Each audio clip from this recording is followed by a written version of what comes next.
June 14th, 1944. Dense birch forest 30 kilometers east of Vitebsk, Belarusia. The temperature hovered at 18 degrees Celsius, unseasonably cool for mid-June. But Unteroffizier Klaus Brenner wasn't thinking about the weather. The 22-year-old squad leader from the 246th Infantry Division crouched in a hastily dug foxhole, his eyes scanning the wall of trees ahead. 8 days remained before Operation Bagration would unleash hell across Army Group Center, but Brenner didn't know that. What he did know was that Soviet reconnaissance patrols had been probing their positions for 3 nights running, and the veterans in his company were getting nervous. The forest was too quiet. No birds, no wind, just silence, broken occasionally by the distant rumble of what might have been thunder or might have been artillery. His hands shook slightly as he checked his Kar-98K for the 3rd time in 10 minutes.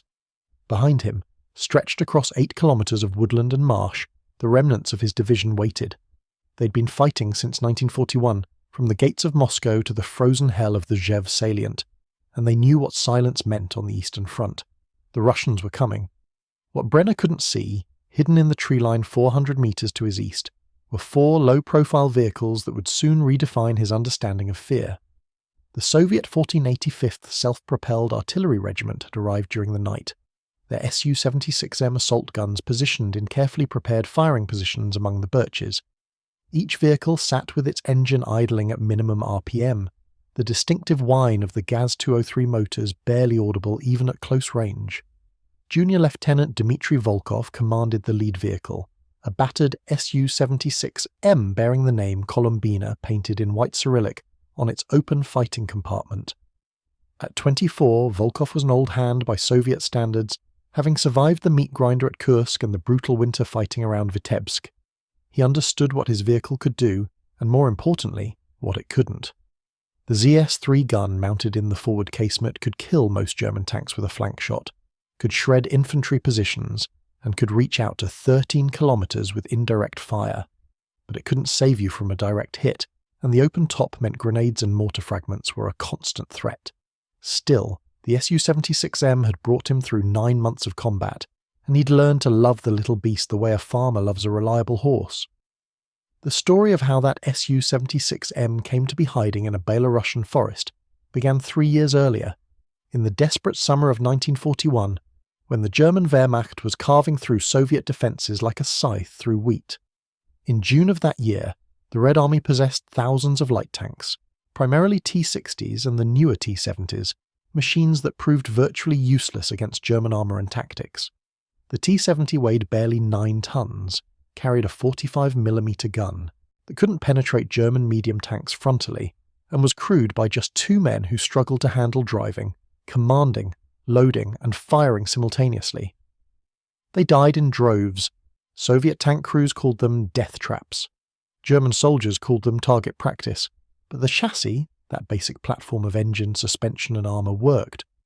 It was simple, reasonably reliable, and already in mass production at the Gorkovsky Avtomobilny Zavod, better known as Gaz in Gorky.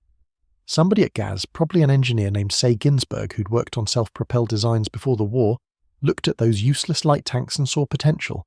What if you took that chassis, lengthened it by adding an extra road wheel on each side, removed the cramped turret and mounted a proper field gun in an open-topped casemate? You'd have a cheap mobile gun platform that could support infantry, engage enemy armour from ambush positions, and provide indirect fire support. Better still, you could use the ZS-3 divisional field gun, already in mass production, and widely regarded as the best 76mm weapon in the world. The ZS-3 itself was a minor miracle of Soviet engineering. Designed by Vasily Grabin at Artillery Factory No. 92, the gun combined the powerful 76.2mm barrel from earlier field guns with a lightweight carriage from the ZS-2 anti-tank gun, adding a muzzle brake to handle the recoil.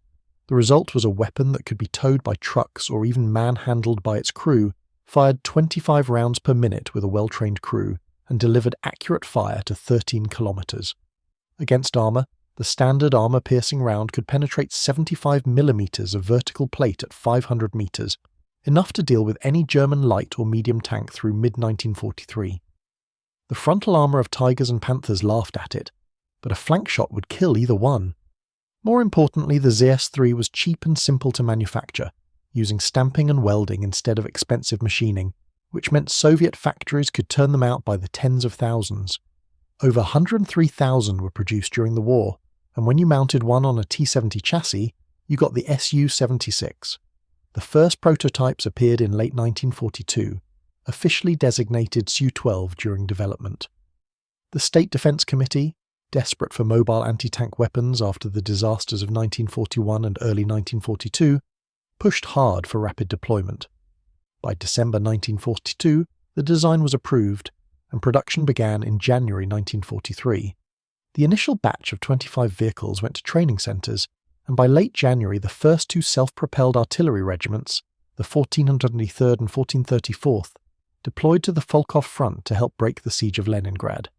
It did not go well. The original Su-76 suffered from a fundamentally flawed transmission design. Two Gaz-202 engines, each producing 70 horsepower, were mounted in parallel and connected to a common shaft. This arrangement created severe torsional vibrations that shredded gearboxes and main shafts. Within 10 days of combat operations, most of the Su-76 were deadlined with mechanical failures. The fully enclosed fighting compartment trapped engine heat and exhaust fumes, making the crew compartment nearly uninhabitable. The driver sat directly next to the engines with no bulkhead in between, enduring noise levels that caused permanent hearing damage and heat that was unbearable in summer and useless in winter because all the warmth stayed in the engine bay. Crews hated them. The nickname appeared almost immediately, Suchka, meaning little bitch, a term that captured the vehicle's temperamental, uncomfortable and dangerous nature. After 608 units, production halted for a complete redesign. The solution that emerged in summer 1943 changed everything. Engineers repositioned the engines in series rather than parallel, which solved the transmission vibration problems. More radically, they removed the armoured roof from the fighting compartment, creating the open-topped casemate that would become the Su-76M's defining feature. This single change transformed the vehicle. Ventilation improved dramatically. The crew could communicate easily with supporting infantry, critical in urban combat and woodland fighting. Weight dropped by over 500 kilograms, improving speed and mobility. And when a Panzerfaust or artillery shell did hit the vehicle, the open top often meant the crew survived the blast overpressure instead of being killed by concussion in an enclosed space. The Su-76M, the improved model, entered production in July 1943, and by August, the first units were reaching frontline formations in time for the climax of the Battle of Kursk. This time, they worked. The vehicle that resulted was crude but effective. The combat weight came in at 10,500 kilograms, light enough to operate in swamps and soft ground that would bog down heavier vehicles.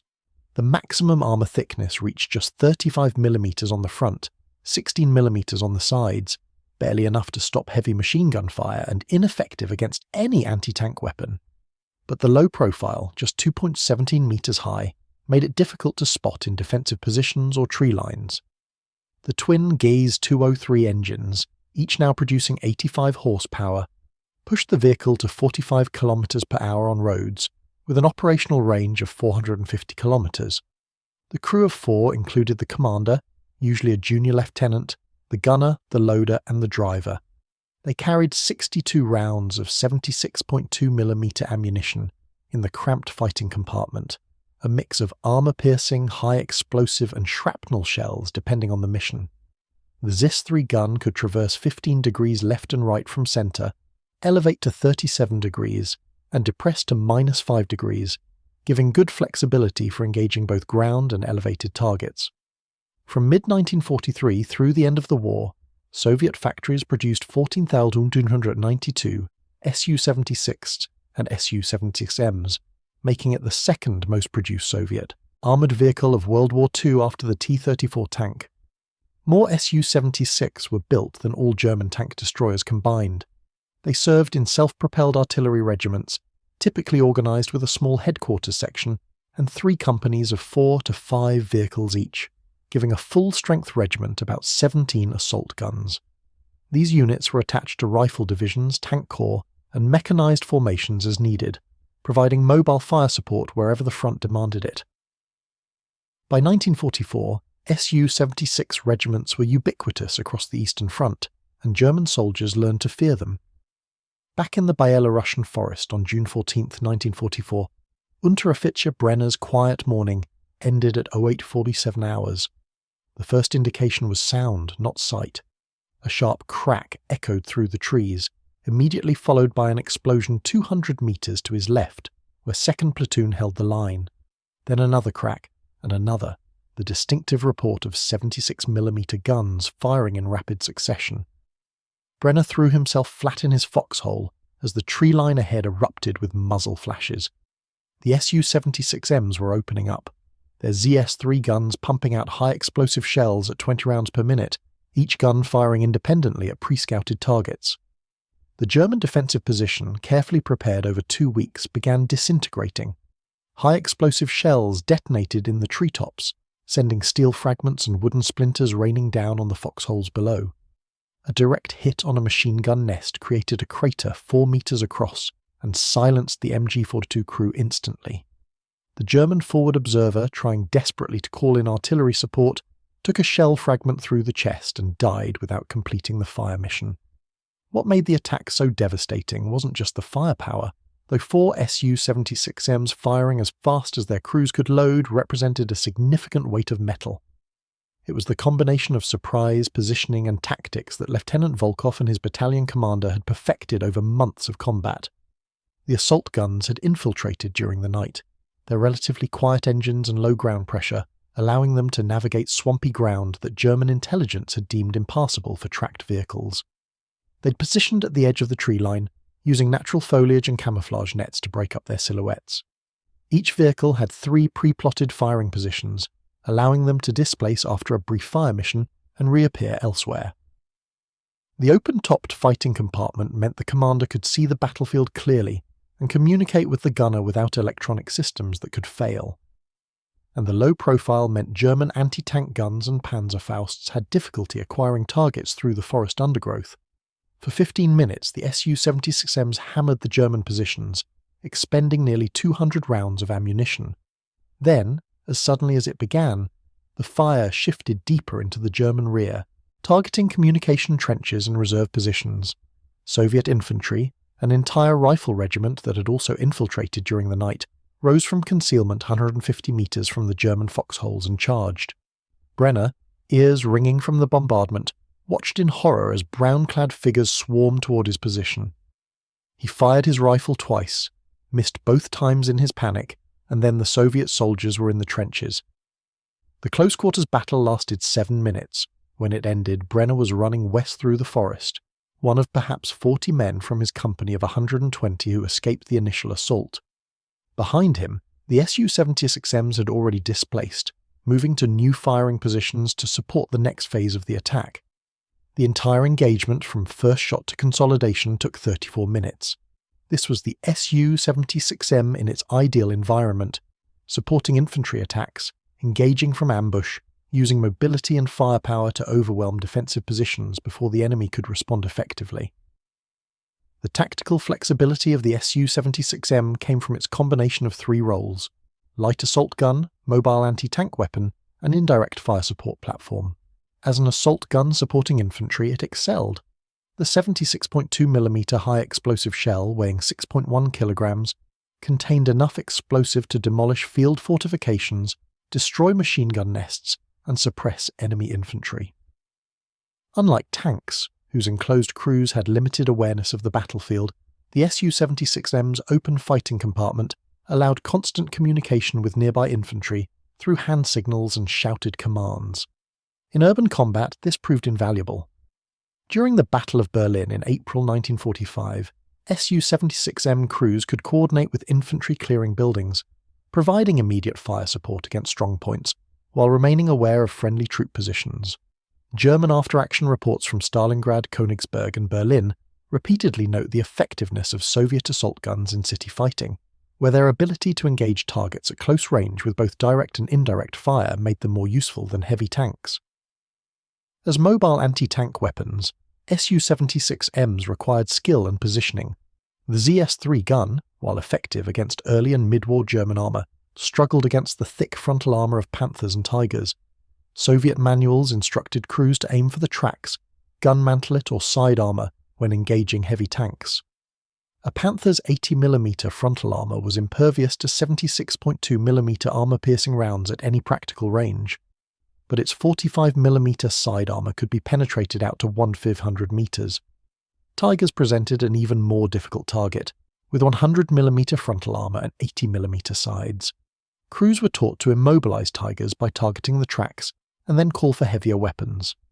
Against Panzer IIIs, Panzer IVs and assault guns like the Stug III, the SU-76M held a significant advantage. These vehicles typically had 50 to 80mm of frontal armour, which the ZS-3 could defeat at combat ranges with standard armour-piercing rounds. More importantly, the SU-76M could use terrain and concealment to achieve ambush positions where it would fire on enemy flanks and rear, where even heavy tanks were vulnerable. The introduction of armour-piercing composite rigid rounds, or APCR, improved the anti-tank capability significantly. The 53BR354P APCR round could penetrate 105mm of armour at 300 metres and 90mm at 500 metres, enough to threaten even Panthers from the flank. These premium rounds were usually reserved for dedicated anti-tank units and issued sparingly, but their existence gave SU-76M crews at least some capability against the heaviest German armour. The real strength lay in numbers and coordination. A single SU-76M engaging a Tiger frontally was committing suicide. 4 SU-76Ms engaging from multiple positions with infantry support and pre-planned fields of fire could mission kill or destroy a Tiger by hitting tracks, vision ports, and eventually finding a weak spot. Soviet doctrine emphasized this combined arms approach, never allowing assault guns to operate without infantry support, and never engaging superior enemy armour without numerical superiority or terrain advantage. The third role, indirect fire support, exploited the ZS-3's maximum range of 13.29 kilometers and maximum elevation of 37 degrees, the highest of any Soviet self-propelled gun.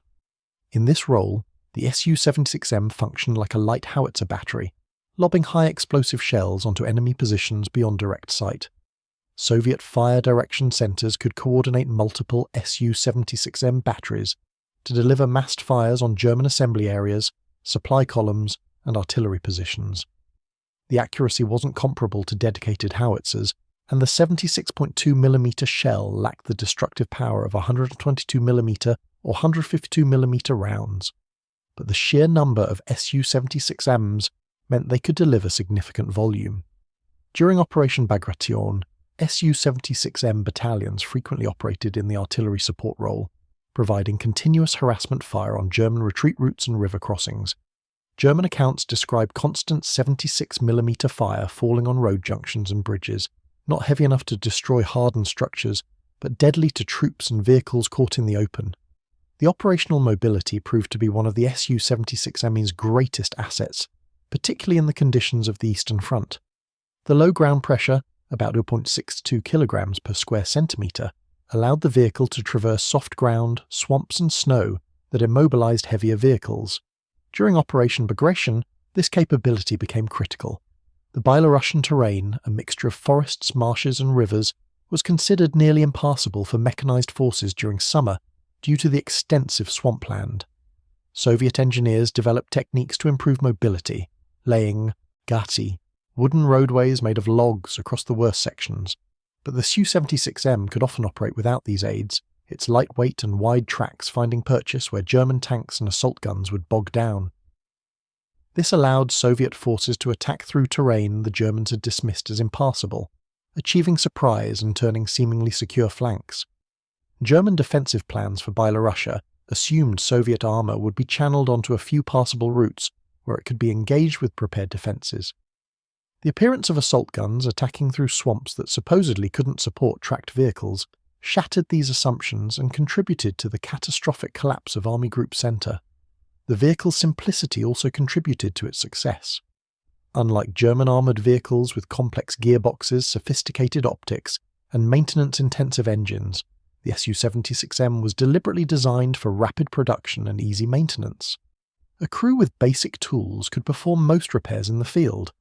The Gaz-203 engines were derived from commercial truck engines, meaning spare parts were relatively common.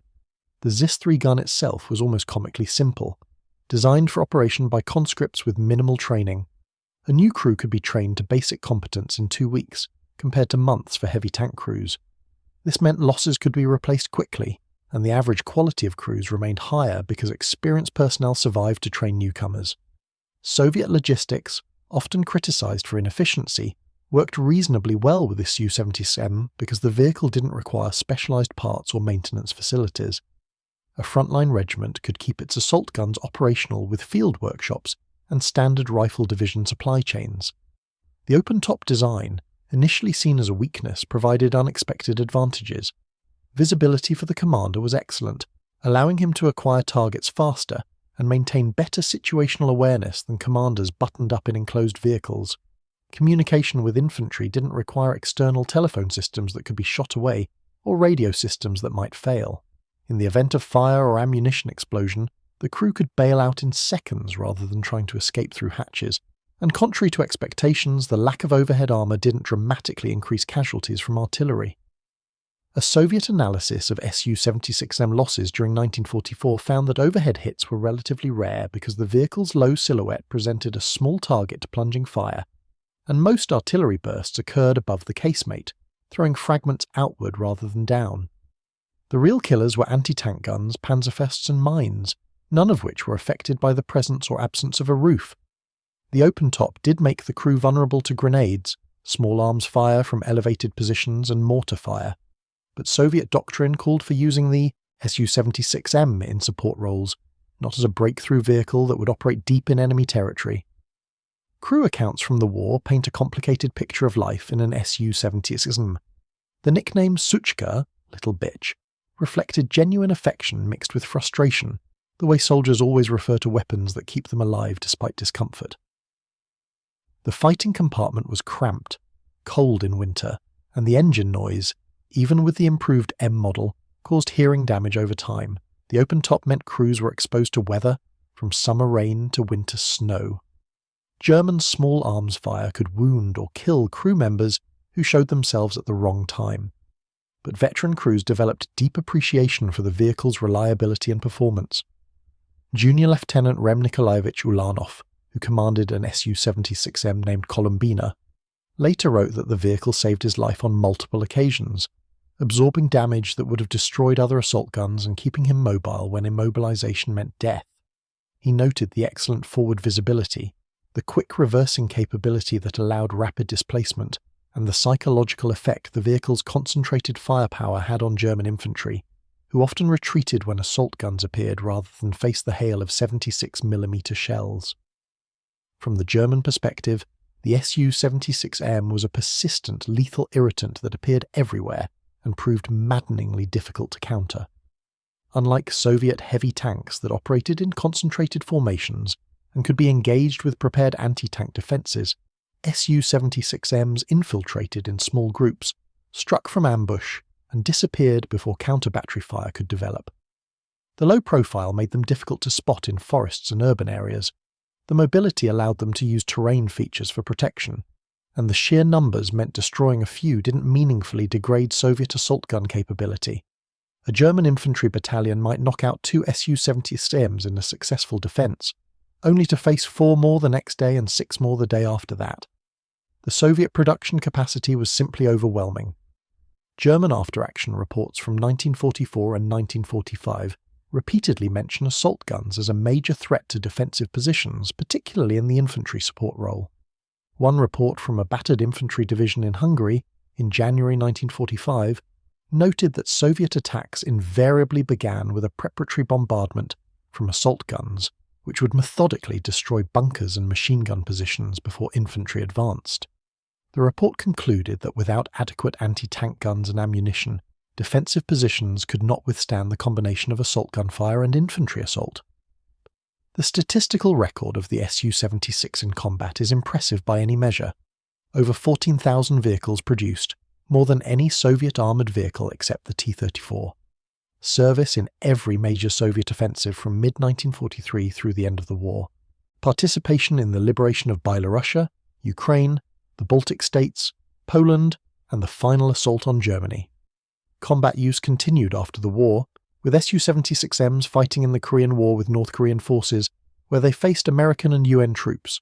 The loss rate was lower than that of T-34 tanks or heavier assault guns, partly because doctrine emphasized using the vehicle in supporting roles rather than as a primary combat vehicle. Soviet data indicates that SU-76M regiments typically maintained a higher percentage of operational vehicles than tank regiments, despite similar combat intensity, because the simpler vehicle was easier to repair and required less maintenance. Crew survival rates were reasonable for the Eastern Front, where death rates in all armoured vehicles were horrific. The open top probably saved as many lives as it cost, allowing rapid evacuation when the vehicle was hit. Experienced crews learned to use terrain and cover, never exposing themselves unnecessarily, and coordinating closely with supporting infantry who could suppress enemy anti-tank teams. The combat debut of the improved SU-76M at the Battle of Kursk in August 1943 marked the beginning of its finest period. As German forces reeled from the failed offensive and Soviet counterattacks began pushing them back, SU-76's battalions provided crucial mobile fire support for rifle divisions advancing through heavily fortified German positions. The assault guns would move forward during the night, dig in at the edge of the assault line, and open fire at dawn to suppress German positions. As infantry advanced, the Su-76Ms would displace forward, providing immediate fire support against any resistance. This pattern, refined over months of combat, became standard Soviet doctrine for infantry assaults. By early 1944, when Soviet forces began the massive offensives that would ultimately destroy Army Group Center and Army Group South, Su-76M regiments were fully integrated into the combined arms team. A typical Soviet rifle division attack would involve artillery preparation, assault gun suppression of immediate threats, tank breakthrough of the main defensive line, and then exploitation by mobile groups. The Su-76M occupied the critical space between towed artillery, which couldn't keep up with advancing infantry, and tanks, which were too valuable to risk in static fire support roles. Operation Bagration, beginning on June 22, 1944, represented the Su-76M's greatest triumph. The massive Soviet offensive, involving over 1.6 million men and designed to destroy German Army Group Center, relied heavily on assault guns to support infantry attacks through difficult terrain. The forests and swamps of Byelorussia were ideal Su-76M country. German defences, built around fortified cities and major roads, assumed Soviet armour would be channeled onto these routes. Instead, assault guns attacked through supposedly impassable terrain, appearing on German flanks and in rear areas. The surprise was complete. In the first 3 days of the offensive, Soviet forces shattered German defensive lines and began the encirclements that would destroy 28 divisions. Su-76M regiments led the exploitation forces, racing ahead of the main bodies to seize river crossings and road junctions. Their speed and mobility allowed them to block German retreat routes, forcing surrenders of entire formations that were cut off from supply lines. German accounts from Bagration describe chaos and confusion, with Soviet assault guns appearing unexpectedly, attacking from multiple directions, and disappearing before German forces could organize a response. The low ammunition requirements of the 76.2mm gun meant Su-76Ms could operate for extended periods without resupply, a critical advantage in the fast-moving exploitation phase of the offensive. By the time Operation Bagration concluded in late August 1944, German Army Group Center had ceased to exist as an effective fighting force. Over 400,000 German casualties, the liberation of Byelorussia, and Soviet forces at the borders of East Prussia and Poland. The Su-76M had proven itself as a war-winning weapon, not through technological sophistication or heavy armor, but through simplicity, mobility, and mass production. The vehicle embodied Soviet military doctrine. Good enough is better than perfect if you can build it in overwhelming numbers, maintain it in the field, and employ it effectively. German forces, still equipped with technically superior tanks and assault guns, couldn't replace losses fast enough to matter. The Panthers and Tigers that dominated any individual engagement were too few, too unreliable, and too maintenance-intensive to stem the Soviet tide. Meanwhile, Su-76Ms rolled off production lines by the hundreds, joined regiments within weeks, and fought until they were destroyed or the war ended. In the final campaigns of the war, from Poland through Hungary and into Germany itself, Su-76Ms continued their role as the workhorse assault gun of the Red Army. The fighting in urban areas, from Warsaw to Berlin, showed the vehicle's versatility. crews learned to position their guns to provide direct fire support into buildings, engaging German positions floor by floor. The relatively short 76.2mm round had good terminal effects against masonry and concrete, punching through walls to kill defenders inside. The high rate of fire meant a single SU-76M could suppress multiple positions in quick succession, allowing infantry to advance under cover. In the final Battle of Berlin, assault gun regiments were distributed among the assault armies, with individual vehicles or platoons assigned to specific infantry battalions for the street-to-street fighting. Photographs from Berlin show SU-76Ms operating in the shadow of the Reichstag, providing fire support for the final assaults. The vehicle that had begun the war as a stopgap design, a way to make use of obsolescent light tank, chassis had become one of the iconic weapons of the Soviet victory. The German soldiers who faced SU-76Ms developed a grudging respect for the weapon, even as they continued to dismiss it in official reports. A captured German document from March 1945, an intelligence assessment of Soviet assault guns, described the SU-76M as crude but effective, noting its omnipresence, its good mobility, and its ability to appear anywhere on the battlefield. The report concluded that while individual SU-76Ms were vulnerable to German anti-tank weapons, the sheer numbers made it impossible to stop Soviet assaults that combined assault guns, tanks, infantry, and artillery. Another captured document, a training memorandum for German infantry officers, included a section on countering Soviet assault guns. It emphasized the importance of early detection, pre-positioned anti-tank weapons, and immediate aggressive response. The memo noted that allowing SU-76Ms to establish firing positions and begin supporting Soviet infantry attacks invariably led to German positions being overrun. The recommended tactic was to engage assault guns with Panzerfausts at close range before they could bring their guns to bear, a dangerous mission that resulted in heavy casualties among German tank hunter teams. The production statistics tell their own story of industrial warfare. From 1943 through 1945, Soviet factories produced 14,292 Su-76 variants, an average of over 400 vehicles per month. The Gaz factory in Gorky and Factory No. 38 split production, using assembly line methods that allowed relatively unskilled workers to build complex military vehicles. The cost per vehicle came in at roughly two-thirds that of a T-34 tank, and construction time averaged about half. This meant Soviet industry could produce 2 Su-76Ms for every T-34, providing assault gun support without reducing tank output. The Germans, by contrast, built about 10,000 assault guns of all types, from 1943 to 1945, a mix of Stuka 3s, Stugavas, Jagdpanzers, and other variants. Each German vehicle was more heavily armoured and armed than the Su-76M, but the numerical imbalance was decisive. Soviet forces could afford to lose assault guns in combat, because replacements arrived constantly. German forces had to husband their assault guns carefully because replacements were sporadic and insufficient. By 1945, entire German divisions were operating with half or less of their authorized assault gun strength, while Soviet rifle divisions had full complements of Su-76M regiments. The vehicle's service didn't end with World War II. Approximately 130 Su-76Ms were transferred to Polish forces during the war, equipping the artillery units of the Polish People's Army. These vehicles served through the late 1940s until replaced by more modern equipment. North Korea received a substantial number of Su-76Ms in the late 1940s, and these vehicles fought extensively during the Korean War from 1950 to 1953. American troops encountered them in the opening phases of the war, where North Korean forces used them in the direct fire support role against Republic of Korea and early American positions.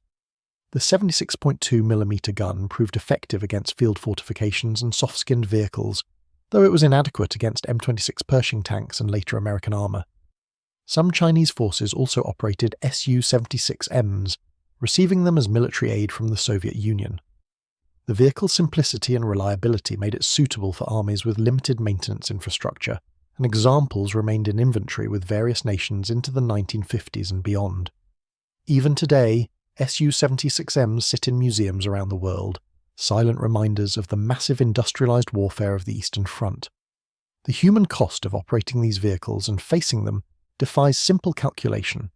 Each of the 14,292 SU-76Ms produced had a crew of 4, meaning over 57,000 Soviet soldiers served as assault gun crews at some point during the war, not counting replacements for casualties. Loss rates for assault gun crews were lower than for tank crews, but still substantial. A crew that survived their first 3 months of combat had reasonable odds of surviving to war's end, assuming they learned the tactical lessons that kept assault guns alive. Never expose yourself unnecessarily. Always have an escape route planned. Coordinate with infantry. Use terrain ruthlessly. Fire and displace before counter-battery fire arrives. These lessons, written in blood across 3 years of combat, separated veteran crews who survived dozens of engagements from novices who died in their first action. The Germans who faced these weapons paid their own price. Unteroffizier Klaus Brenner, whose morning was shattered by SU-76M fire in June 1944, survived the initial assault but was killed 3 days later during the encirclement of Vitebsk. His body was never recovered. Of his company of 120 men, 14 survived to surrender, and 6 eventually returned to Germany after years in Soviet captivity. The 246th Infantry Division was destroyed at Vitebsk, written out of the German order of battle in late June 1944. The Su-76M represents a particular philosophy of military engineering, one focused on good enough rather than perfect. It wasn't the best assault gun of World War II by any technical measure. German Stugge 3s had better armour, better guns, and better optics. The Su-76M couldn't fight Tigers frontally, couldn't survive a direct hit from any anti-tank weapon, and offered its crew minimal protection from small arms fire and fragments. But it could be produced in overwhelming numbers, maintained in the field by semi-trained mechanics, operated by crews with minimal training, and employed in combined arms operations that maximised its strengths while minimising its weaknesses. This made it more valuable than technically superior weapons that couldn't be produced, maintained or employed effectively. The open-top fighting compartment, the feature that earned it derision from both Soviet crews and German intelligence officers, turned out to be a feature rather than a bug, improving crew awareness, facilitating infantry coordination, and often saving lives when the vehicle was hit. The light armour that couldn't stop anything heavier than machine gun fire still provided protection against shell fragments and small arms, while keeping the vehicle light enough to operate in terrain that heavier vehicles couldn't navigate. The tactical employment evolved throughout the war as crews and commanders learned what the vehicle could and couldn't do. Early doctrine treated Su-76 primarily as tank destroyers, a role they were poorly suited for given their light armour and mediocre anti-tank capability against heavy German armour. The heavy casualties in these engagements led to revised doctrine emphasising the infantry support role, where the assault guns could engage from concealment and use terrain for protection. The addition of indirect fire capability, exploiting the ZIS-3's high elevation angle, gave regimental commanders another option for supporting attacks. By 1944, experienced assault gun commanders understood their vehicles were force multipliers for infantry, not substitutes for tanks. Used properly, positioned carefully, and employed in coordination with other arms, they were devastatingly effective. Used improperly, rushed forward against prepared anti-tank defences, they died quickly and achieved little.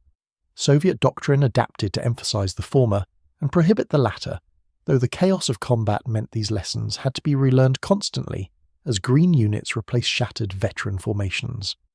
The sound of the ZS-3 gun, that distinctive crack that echoed through forests and across frozen steppes from 1943 to 1945, became one of the signature sounds of the Eastern Front. German soldiers learned to recognise it instantly, the sharp report subtly different from the boom of the 75mm guns on Panthers, or the crash of 88mm anti-aircraft guns used in anti-tank roles. The crack of 76mm fire meant Soviet assault guns were operating nearby, which meant infantry attacks were coming, which meant the defensive position was under threat. Veterans described a psychological effect similar to the Katyusha rocket launchers, where the sound itself was demoralising even before rounds landed. You couldn't always see the Su-76Ms hidden in tree lines or behind rubble. You couldn't always kill them before they displaced to new positions, but you always heard them, and the sound meant trouble. For Soviet infantry advancing under the cover of that fire, the sound had the opposite effect. The Su-76Ms were supporting them, suppressing enemy positions, providing the firepower that allowed infantry to close with German positions without being massacred. The nickname Suchka was used by crews with a mixture of affection and exasperation, but frontline infantry called them Spasitel, saviour, recognising that assault gun support often meant the difference between success and slaughter. The legacy of the SU-76 extends beyond its combat record into the broader story of how wars are won. Technological superiority matters, but it isn't decisive if it can't be translated into sufficient combat power at the critical points. The Germans had better tanks in 1944 and 1945, better assault guns, often better crew training. They lost because they couldn't produce enough of them, couldn't maintain them in the field, couldn't replace losses, and couldn't match the combined arms integration the Soviets achieved. The SU-76M wasn't a wonder weapon that single-handedly won battles. It was a good enough weapon produced in overwhelming numbers and employed competently as part of a combined arms team that did win battles. The difference is important. Military history is littered with examples of armies that sought perfect weapons at the expense of adequate numbers, or adequate weapons at the expense of proper employment. The Soviet approach with the SU-76M balanced all these factors. Not perfect, but adequate. Not invincible, but producible in quantity.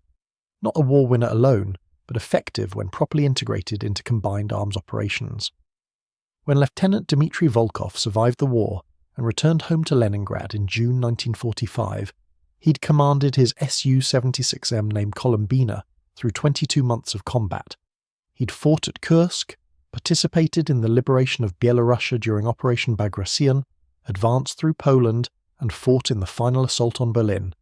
His vehicle had been hit 7 times by anti-tank weapons, damaged by mines twice, and required 3 complete engine replacements. He'd lost 2 loaders to German fire, had his gunner wounded once, and acquired a permanent limp from a piece of shrapnel that struck him during a dismounted reconnaissance. In post-war interviews, he described the SU-76M as uncomfortable, noisy, cramped, and the vehicle that saved his life repeatedly. He noted that while German tanks were technically superior, they appeared less and less frequently as the war progressed, while his regiment always had replacement assault guns when vehicles were lost. The deciding factor, he believed, wasn't the quality of individual weapons but the Soviet ability to maintain pressure, to continue attacking, to replace losses, and to coordinate artillery, assault guns, tanks, and infantry into a combined arms team that overwhelmed German defenders through sheer sustained combat power. The SU-76M was a critical component of that team, the mobile fire support that allowed rifle divisions to sustain offensive operations. In the birch forest east of Vitebsk on June 14, 1944, when 4 SU-76Ms opened fire from concealment and shattered a German defensive position in 15 minutes of concentrated bombardment, they weren't employing revolutionary technology or invincible armour. They were using a simple, reliable, mass-produced weapon in the way it was designed to be used, supporting infantry attacks, engaging from ambush, using mobility to achieve surprise, and displacing before effective counterfire could develop. The tactical employment was more important than the technical specifications. The operational mobility mattered more than armour thickness. The volume of fire was more decisive than the calibre. These lessons, learned at terrible cost across 3 years of combat, made the SU-76M one of the most effective weapons of World War II, despite its humble origins and modest capabilities. The German columns that froze when the SU-76 opened fire from the Treeline weren't responding to some super weapon. They were responding to adequate firepower delivered with tactical surprise in overwhelming quantity, which proved more than sufficient to win battles, campaigns, and ultimately the war. The statistical reality of the SU-76M's combat performance becomes clearer when examined through the lens of specific engagements and operational outcomes. During the Vistula-Oder offensive in January 1945, Soviet assault gun regiments attached to the 1st Belarusian and 1st Ukrainian fronts played a crucial role in breaking through the German defensive lines in Poland. The offensive, designed to carry Soviet forces from the Vistula River to the Oder River in a matter of weeks, required rapid exploitation of breakthrough opportunities and immediate fire support for advancing infantry. SU-76M regiments provided this capability.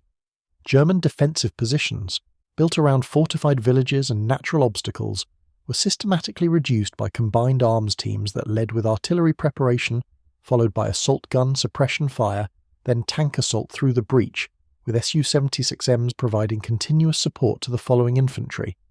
The speed of the advance, covering over 400 kilometers in 3 weeks, would have been impossible without mobile fire support that could keep pace with the infantry and operate without the extensive supply chains required by heavier vehicles.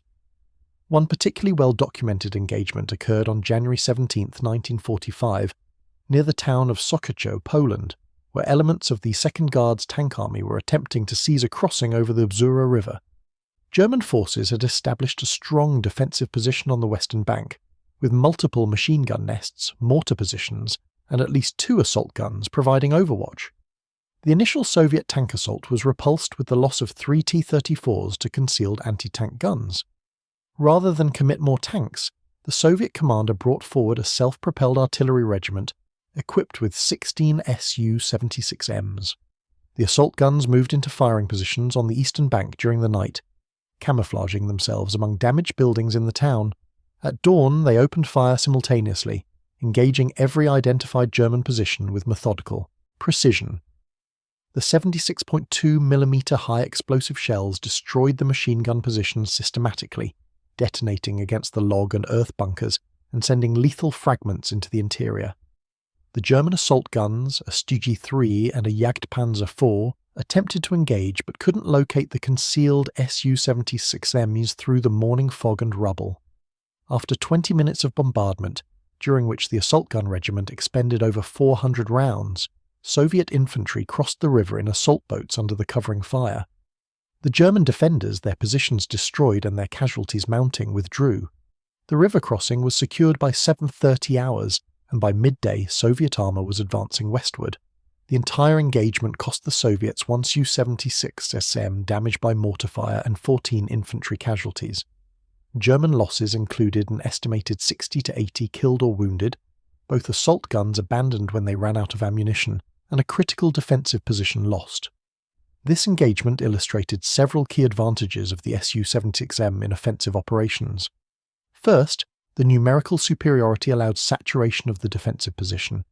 16 assault guns firing in a coordinated barrage could engage every German position simultaneously, preventing the defenders from concentrating their counterfire. Second, the low profile and positioning among rubble made the assault guns difficult to locate and engage, especially in the limited visibility of dawn. Third, the relatively light ammunition meant each vehicle could carry enough rounds for sustained fire without resupply, critical in a fast-moving offensive where supply lines were stretched. Fourth, the open-topped fighting compartment allowed commanders to observe their fire effects and adjust targeting in real time without sophisticated optical equipment.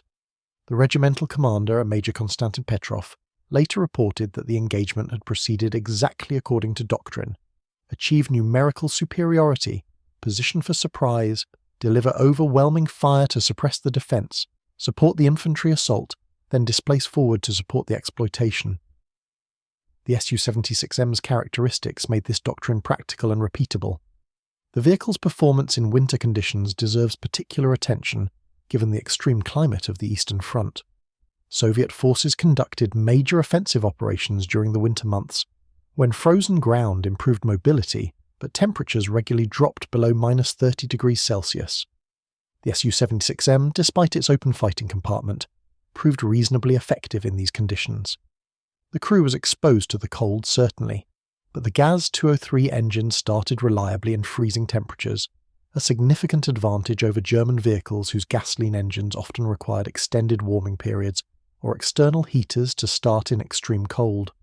Soviet crews developed field-expedient methods to protect themselves from the weather, including canvas covers that could be rigged over the open top to provide some protection from wind and snow, while still allowing rapid deployment.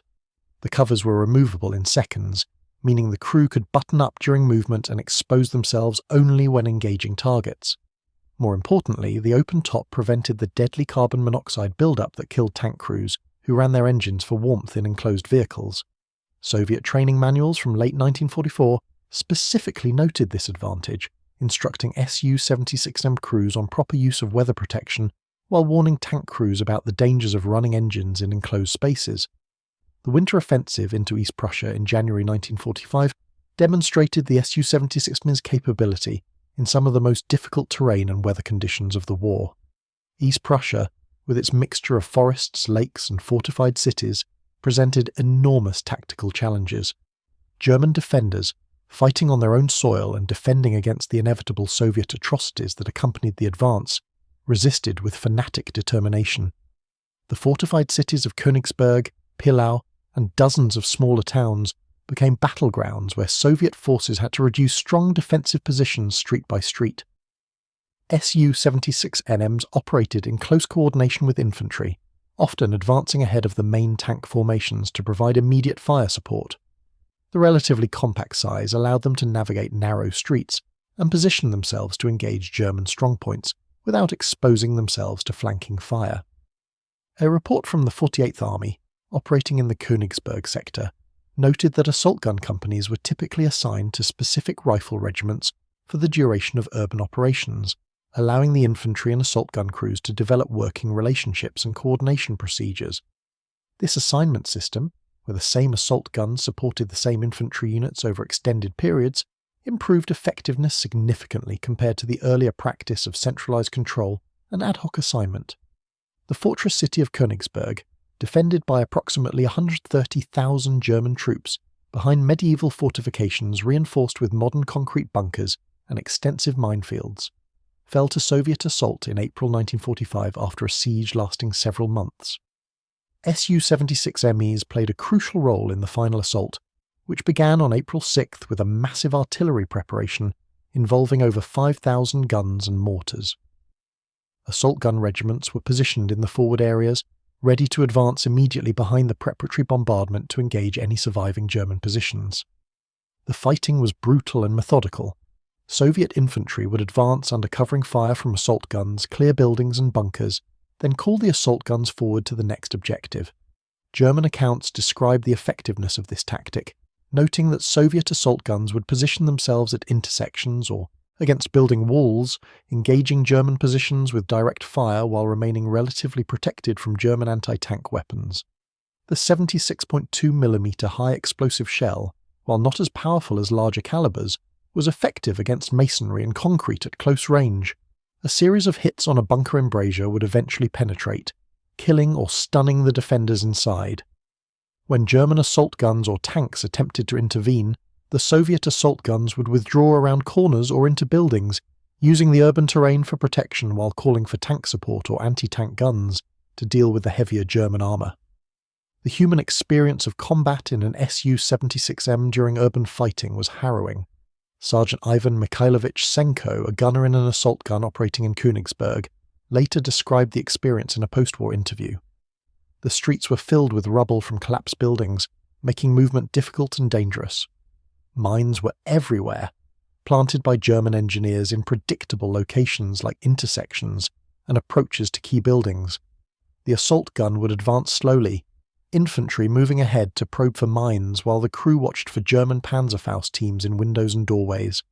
When a target was identified, a machine gun position in a building, a barricade blocking a street, a suspected German strongpoint, the gunner would engage with high explosive rounds at ranges often less than 100 meters.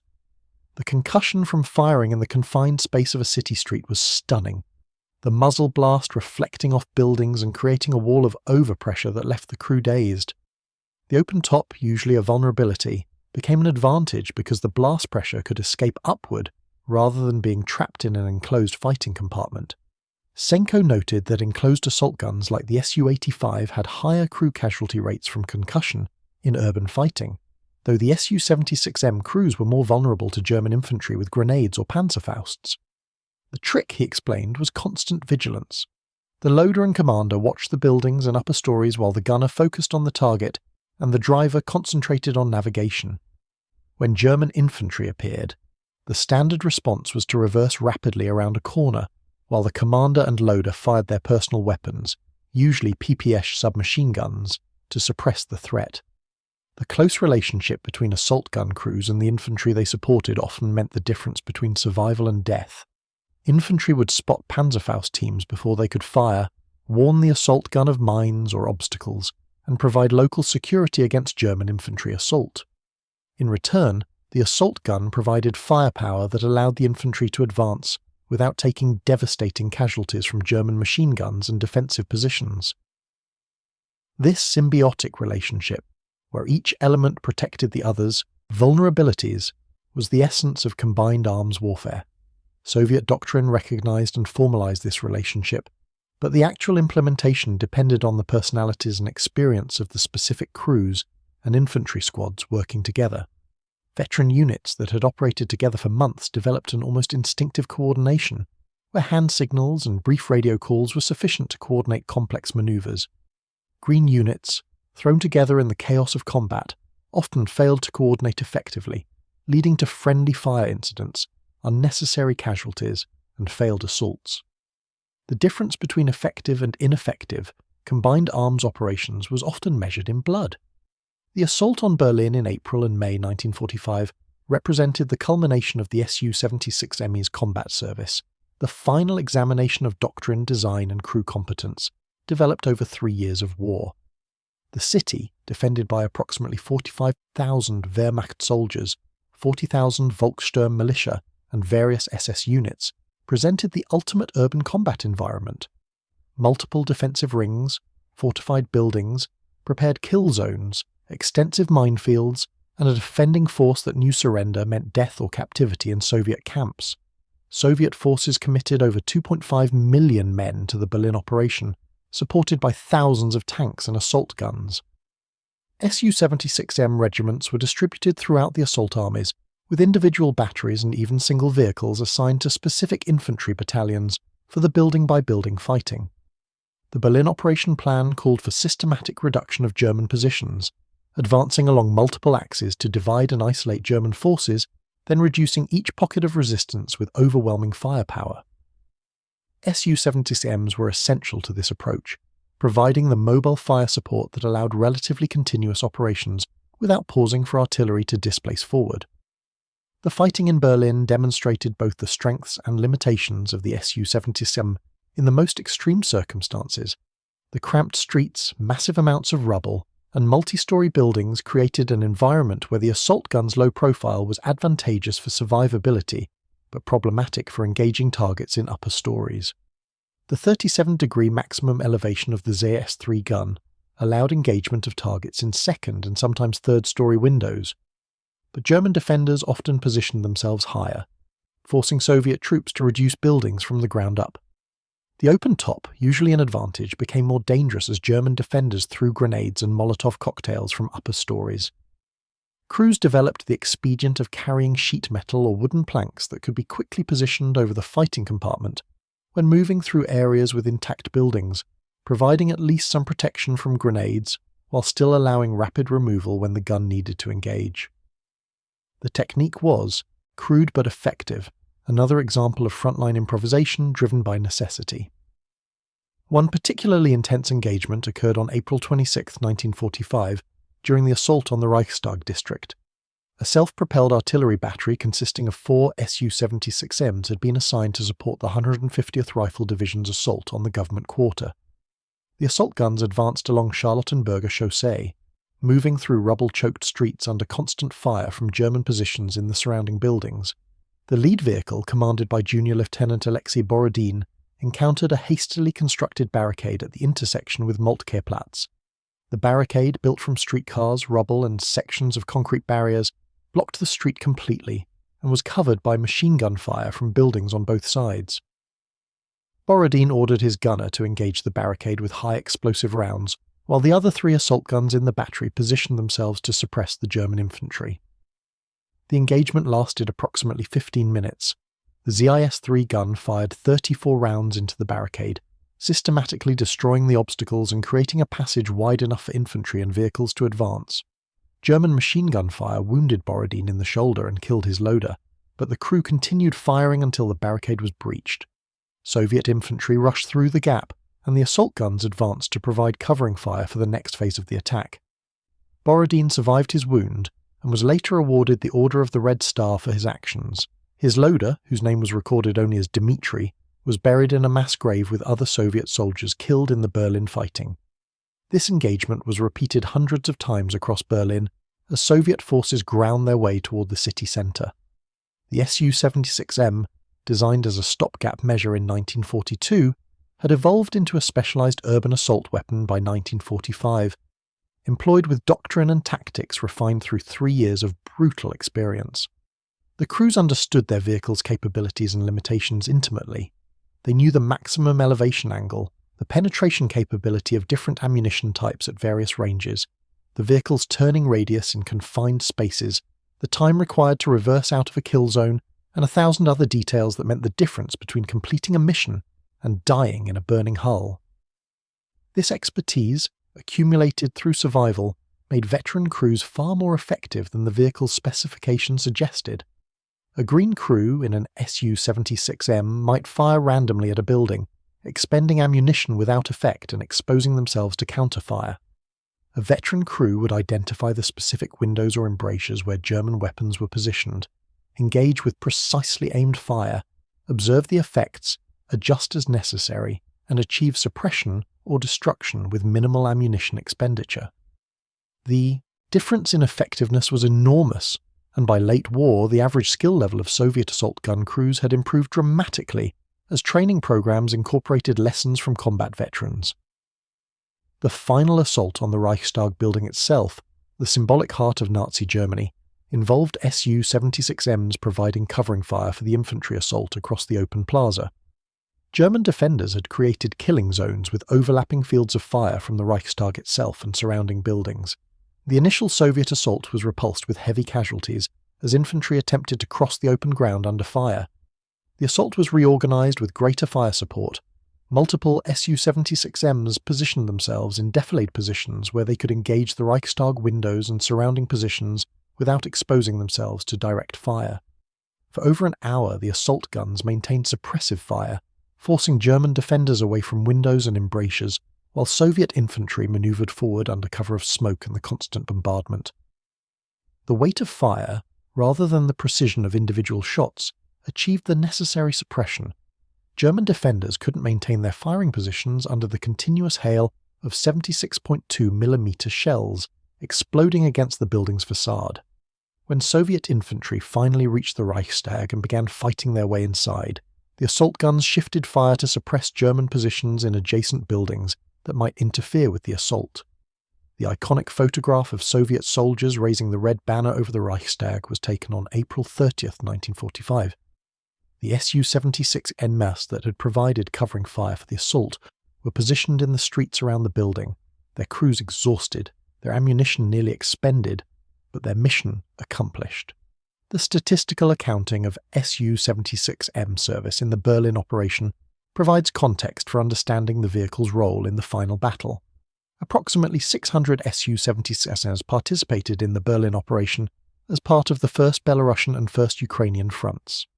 Of these, approximately 140 were destroyed or damaged beyond field repair during the 3 weeks of fighting.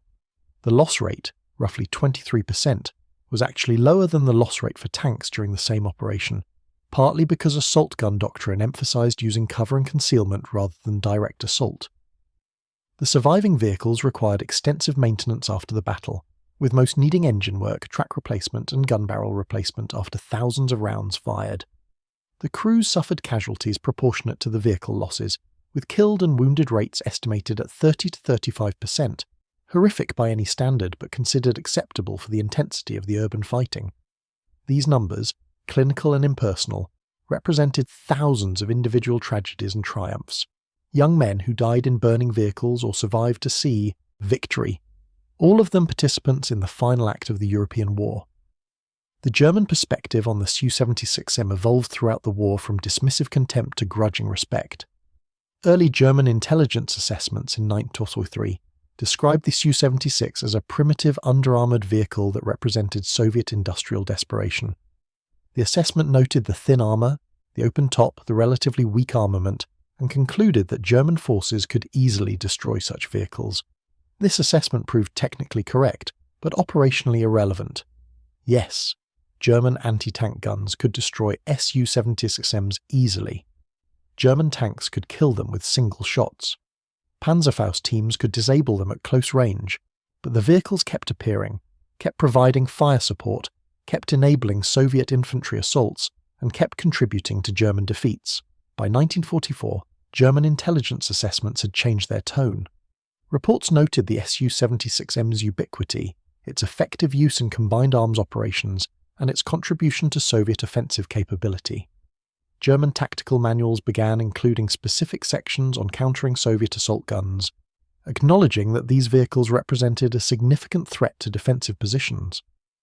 The German anti-tank doctrine developed to counter SU-76Ms emphasized early detection and immediate engagement. German forward observers were trained to recognize the distinctive silhouette and report assault gun positions immediately. Anti-tank gun crews were instructed to prioritize assault guns over tanks in certain situations, particularly when the assault guns were providing fire support for infantry assaults. The reasoning was sound. Killing the assault guns might cause the Soviet infantry assault to falter, while killing tanks wouldn't necessarily stop the immediate threat to the defensive position. German infantry officers were taught to organize aggressive counterattacks against SU-76M positions, using Panzerfaust teams to close with the assault guns before they could establish effective firing positions. This doctrine was effective when German forces had sufficient numbers, adequate anti-tank weapons, and time to organize. By 1945, they rarely had any of these advantages. The speed of Soviet advances, the overwhelming numerical superiority, and the shortage of German anti-tank weapons meant that doctrine and reality diverged dramatically.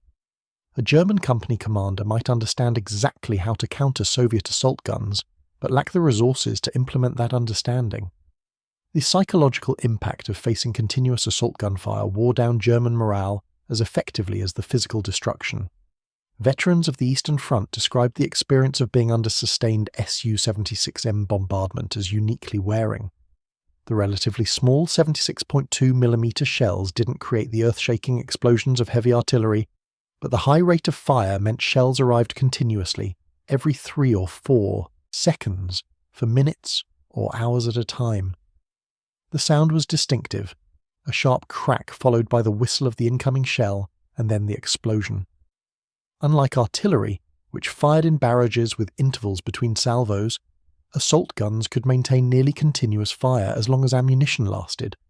Defenders couldn't predict when the bombardment would end, couldn't risk moving during the fire, and had to endure the gradually accumulating destruction of their positions.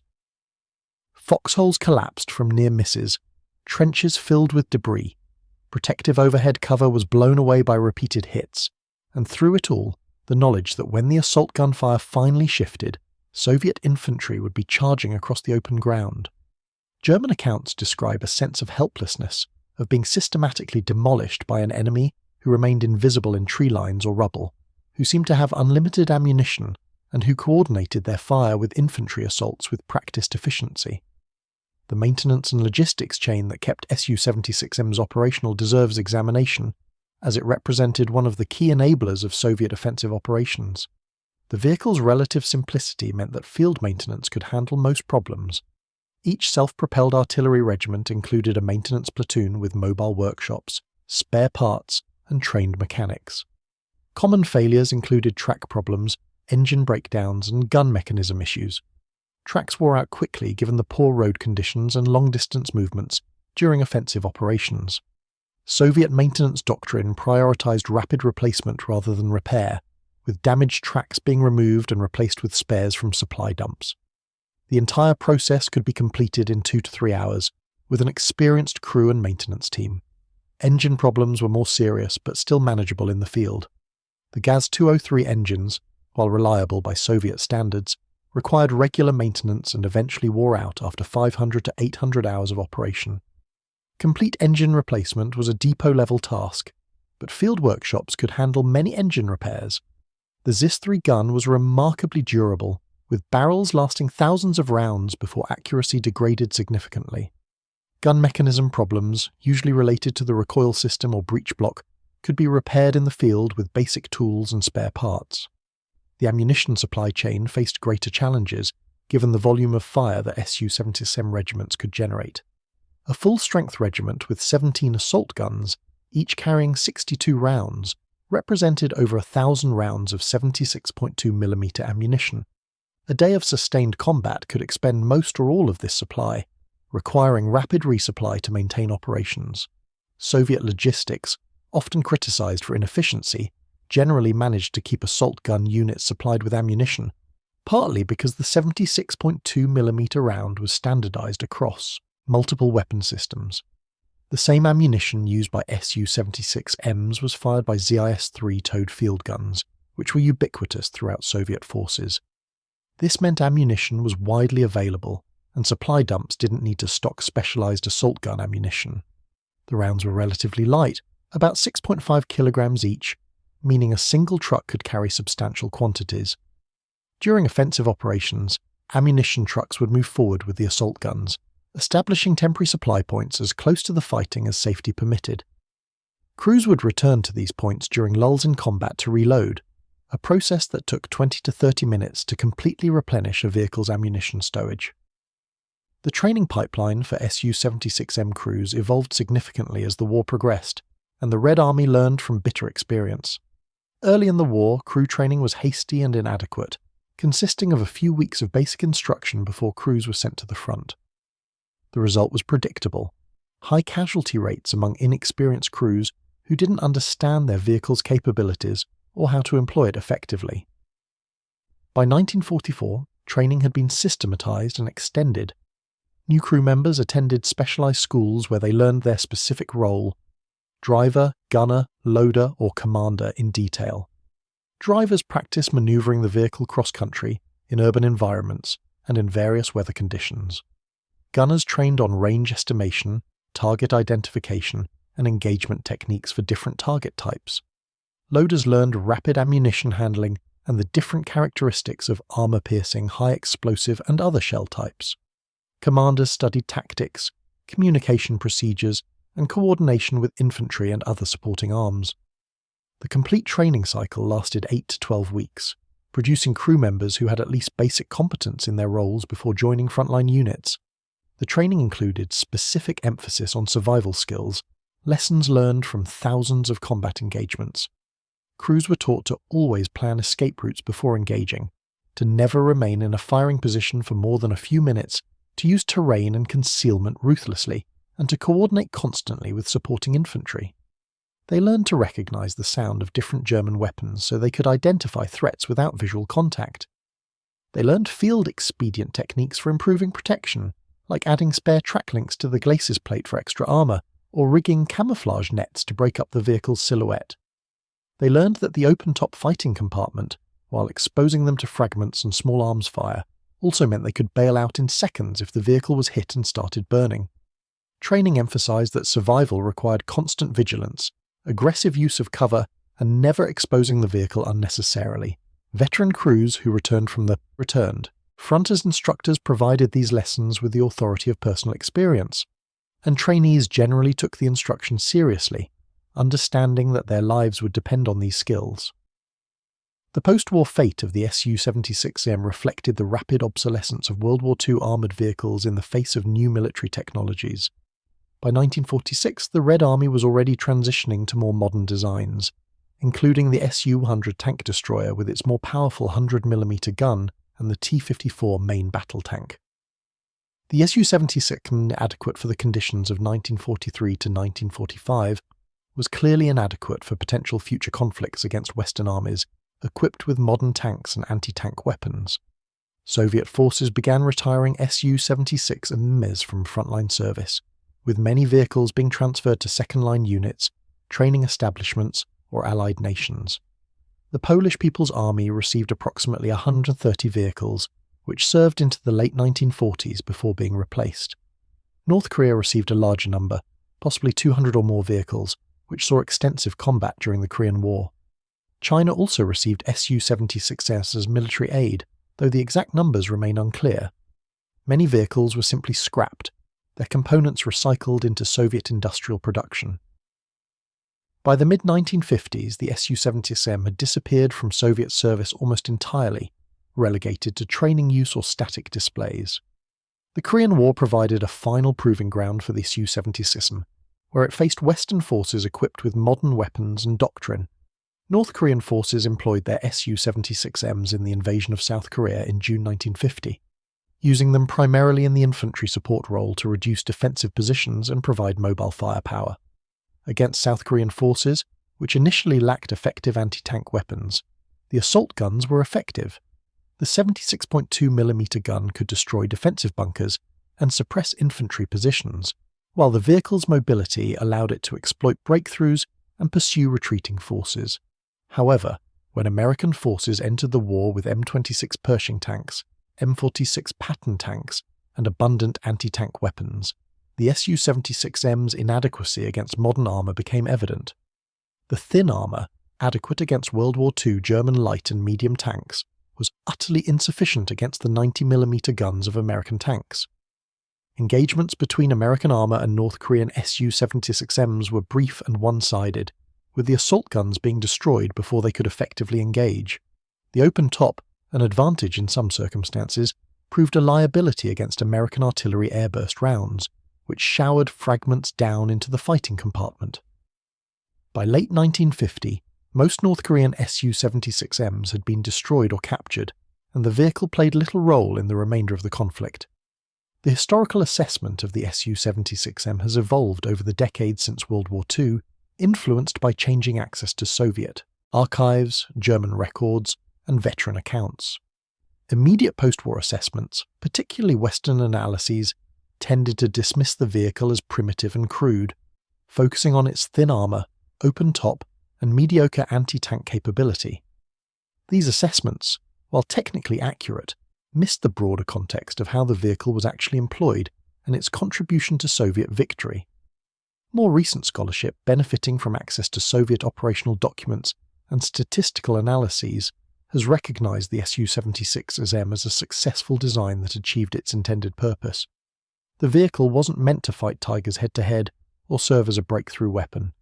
It was designed to provide mobile, reliable, mass-producible fire support for infantry, and by that metric it succeeded admirably. The production of over 14,000 vehicles, their service across every major Soviet offensive from 1943 to 1945, and the relatively low loss rates compared to tanks all support the assessment that the Su-76M was fit for purpose. The comparison with German assault guns reveals interesting contrast in design philosophy and industrial capability. The German Stug 3s, probably the most comparable vehicle to this Su-76, was a superior weapon by almost every technical measure. It had thicker armour, a more powerful gun, better optics, and a fully enclosed fighting compartment. German crews appreciated the Stug 3, and it served effectively throughout the war, but Germany produced only about 10,000 Stug 3s across all variants from 1940 to 1945, compared to over 14,000 Su-76Ms produced in just 2.5 years. The German vehicle required more manufacturing time, more raw materials, more skilled labour, and more maintenance support. When a Stug 3 was destroyed, replacing it took months and strained German industrial capacity. When an Su-76M was destroyed, replacement vehicles arrived within weeks from factories that were producing them in assembly line quantities. This difference in industrial capacity and design philosophy ultimately mattered more than the technical superiority of individual vehicles. The human stories embedded in the Su-76M's service history provide texture to the statistical record. Beyond the production numbers, casualty figures, and operational reports were thousands of individual experiences, young men who crewed these vehicles through the most intense warfare in human history. Some, like Lieutenant Dmitry Volkov, survived the entire war through a combination of skill, luck, and the protection of their vehicles. Others died in their first engagement, killed before they could apply their training or learn the lessons that kept veterans alive. The survivors carried physical and psychological scars for the rest of their lives, hearing damage from the constant noise of the gun and engines, shrapnel wounds that never fully healed, frostbite from winter operations, and the mental burden of combat, the nightmares and memories that persisted, decades after the war ended. Soviet culture didn't recognize post-traumatic stress in the way modern medicine does, so veterans simply endured, carrying their experiences privately or sharing them only with other veterans who understood. The memorial culture surrounding the Su-76M reflects its status in Soviet and Russian military history. Unlike the T-34 tank, which became an iconic symbol of Soviet victory and appears in countless memorials and museums, the Su-76M occupies a more modest place in public memory.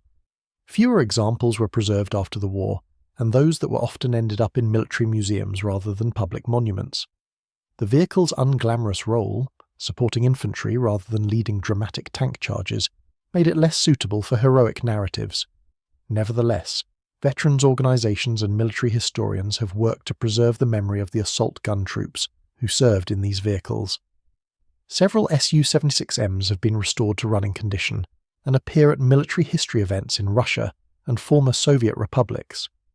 Museums in Moscow, St. Petersburg, Minsk, and other cities maintain examples of the vehicle, usually accompanied by displays explaining its role in the war. These preserved vehicles serve as tangible links to the past, physical reminders of the industrial warfare that consumed millions of lives and reshaped the world. The technical specifications of the SU-76M, viewed in isolation, suggest a vehicle that was marginal at best, adequate for some tasks but inferior to comparable Western or German designs. But specifications exist within context of production capability, logistical systems, tactical doctrine, and strategic requirements. The Soviet Union in 1943 needed mobile fire support vehicles that could be produced in large numbers with available industrial capacity, maintained in the field with limited resources, operated by crews with modest training, and employed effectively in combined arms operations. The Su-76M met all these requirements. It wasn't the best assault gun in any absolute sense, but it was the right assault gun for Soviet needs at that time in the war. This distinction between absolute quality and contextual appropriateness is crucial for understanding military technology. The best weapon isn't necessarily the most advanced or capable in isolation, but rather the weapon that best serves its intended purpose within the constraints and requirements of its operational environment. The legacy of the Su-76M extends beyond military history into broader questions about technology, warfare, and industrial capacity. The vehicle demonstrated that numerical superiority, achieved through mass production of adequate designs, could overwhelm technical superiority in individual platforms. This lesson influenced Cold War military thinking, particularly Soviet doctrine, which continued to emphasize mass production of adequate vehicles rather than smaller numbers of technically sophisticated platforms. The T-54-55 tank family, produced in larger numbers than any other tank in history, followed the same philosophy: good enough, simple enough, and producible in quantities that made individual technical inferiority irrelevant. Western military thinking, particularly American doctrine, tended toward the opposite approach: technically superior platforms produced in smaller numbers, relying on quality to overcome quantity. The debate between these philosophies continued throughout the Cold War and persists in modified form in contemporary military planning. The Su-76M also demonstrated the importance of combined arms integration and tactical doctrine in determining weapon effectiveness. The vehicle's success depended not on its specifications, but on how it was employed within a combined arms team. Early doctrine, treating assault guns as tank destroyers, led to heavy losses and minimal effectiveness. Revised doctrine, emphasizing infantry support and integrated operations, transformed the same vehicle into a war-winning weapon. This suggests that training, doctrine, and tactical employment can be as important as hardware in determining military effectiveness. Modern armies spend enormous resources developing advanced weapon systems, but sometimes underinvest in the training and doctrine necessary to employ those systems effectively. The Su-76M's history argues for balanced investment in both hardware and software, not just building capable vehicles, but ensuring crews know how to use them and commanders understand how to employ them within coherent operational concepts. The comparative study of World War II armoured vehicles reveals patterns that transcend specific technical details. Successful vehicles tended to be those that balance multiple competing requirements: firepower, armour, mobility, reliability, producibility, and supportability. Vehicles that optimized one characteristic at the expense of others often failed despite impressive specifications. The German Tiger tank, with its phenomenal armour and armament, was let down by poor reliability and limited production numbers. The Soviet T-34, with good but not exceptional armour, firepower, and mobility, succeeded partly because it could be produced in overwhelming numbers and maintained in the field. The Su-77, with minimal armour and modest firepower, succeeded because it was extremely producible, reasonably reliable, and employed effectively within doctrine that maximised its strengths. The lesson, consistently demonstrated across multiple examples, is that military effectiveness emerges from the interaction of multiple factors, not the optimization of any single characteristic.